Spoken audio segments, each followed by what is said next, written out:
My name is Tarmack, and this is my review of the Sexy Brutale on PC. When I first saw this game, it was the Steam description that drew me in. Relive the same mysterious day where the guests at the casino mansion are being murdered by the staff over and over again.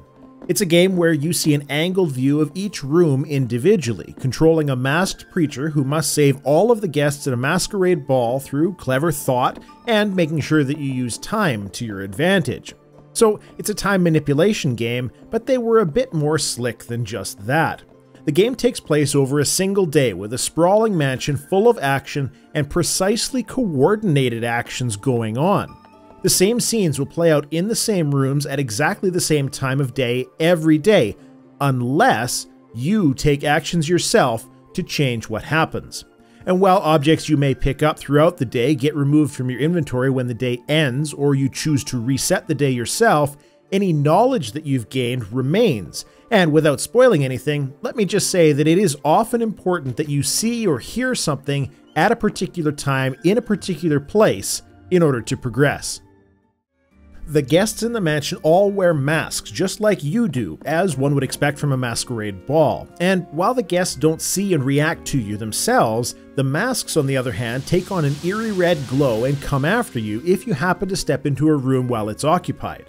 Death is pretty difficult to achieve, as there's plenty of time from entering a room before anything gets to you, but that kind of twitch action difficulty isn't the purpose here.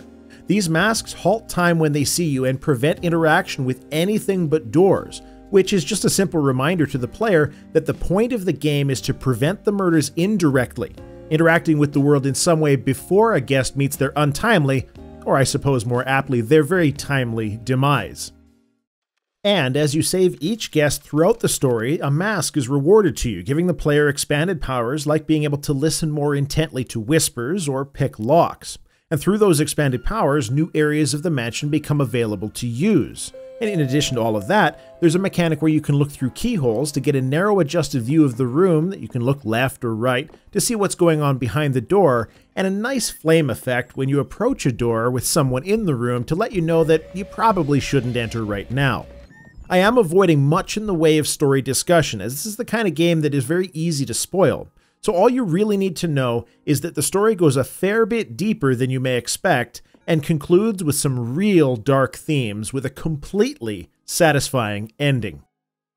More than graphics powerhouse visuals, I was attracted to the style of this game. Everything from stained glass to casino tables, dark basements to marble-lined mansion floors, the Sexy Brutale maintains a style all its own, but at the same time, every aspect of level design fits with the motif of a wealthy gambler that has so much money that he can essentially do whatever he wants.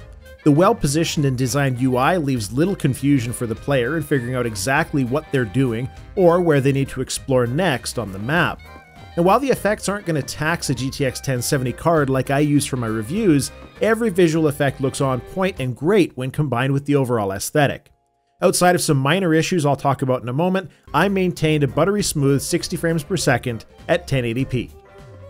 Now, I cannot get over how good the sound design is in this game. Like I mentioned, the entire mansion is active all at the same time, or appears to be at least, going through the day from start to finish on repeat. When you're downstairs, if you're in the right area of the mansion, you might hear a gunshot or glass breaking. The music also changes depending on where you are in the mansion and has an intensity ramp that gives the player a real sense of urgency by indicating something terrible is going to happen nearby very soon. The combination of all of these factors together, for me, kept such a high level of immersion that I finished the game in 2 playthroughs because I didn't want to stop playing. But by midnight on the first of the 2 days I played, I had to drop out so I could get up at 6 the next morning to get to work. The atmosphere achieved through sound is absolutely impeccably done.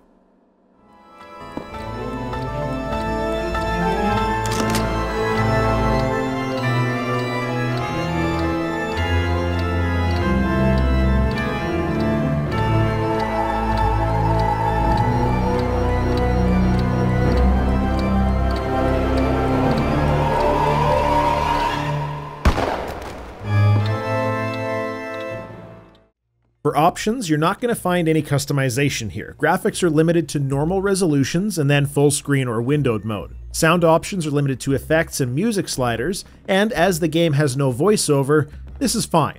It controls with mouse and keyboard or controller equally well, but I found myself drawn to using the DualShock 4 controller. Unfortunately, you cannot remap buttons on either control scheme. All of that said, I'm not certain that graphical options are warranted here with a minimum system requirement of a GTX 660 video card and an i5-3450. But I would like to take this time to mention that I do have two issues with the game, though they are minor. The first is that you will periodically have some frame hitching when transitioning between areas, but it's not always consistent, so it's not just certain areas that are the problem, and it makes me wonder if there's something to do with the game running the full mansion simulation at all times going on in the background. I would also like to suggest to the developers that some more wide-reaching time control abilities would be nice. When you get access to the time manipulation, you can reset the day wherever you are in the mansion. And when you're at a grandfather clock, you can advance time to 4 p.m. and 8 p.m. I think this game would be better served by allowing the full range of time manipulation from the grandfather clock, as just having those two presets can result in having to wait a while time passes normally if you were going for a particular location at a particular time. To wrap all of my thoughts up into a nice little bow, this is an instant buy and recommend from me. The Sexy Brutale brings together a great visual style with tremendous writing, emotional scenes, outstanding musical and sound effect design into a self-contained package that I simply wanted to keep playing right through to the end without stopping. The whole game is perfectly cohesive, and while there are some minor technical issues with room load times and my desire to have more options for control over time, those issues are so minor as to be essentially not worth considering as far as this being a day one purchase. Hopefully the devs take some of that feedback to heart and make a few performance and playability enhancements, and then quite frankly, I won't have a single complaint to make about this game. I don't give scores, but if I did, there's little doubt in my mind that this game would be a high 90s or 100% kind of title because it is simply that good. The Sexy Brutale is developed by Cavalier Game Studios and published by Tequila Works, two groups that I've recently added to my Keep an Eye on These Folks list. This game was played on an i7-5820K with 16GB of RAM, a GTX 1070 graphics card, and review code was received from the publisher for this review.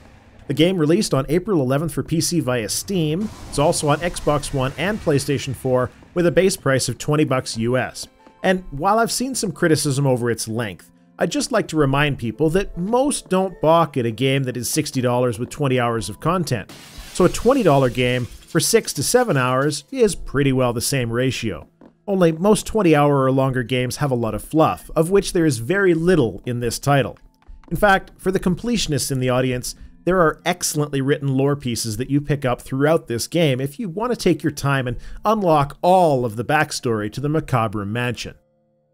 Thanks for checking out my review of the Sexy Brutale on PC. I've got lots of other content on the channel, including more reviews, a weekly news wrap-up, and some editorial content that you might enjoy. So please check some of that out and subscribe to the channel to keep up on the videos I piece together. I may not have as many free hours in the week as many full-time YouTubers do, but I try to put out a few videos every week to keep people who watch my stuff happy, and also because I quite like talking about games. My name's Tarmack. Thanks for watching.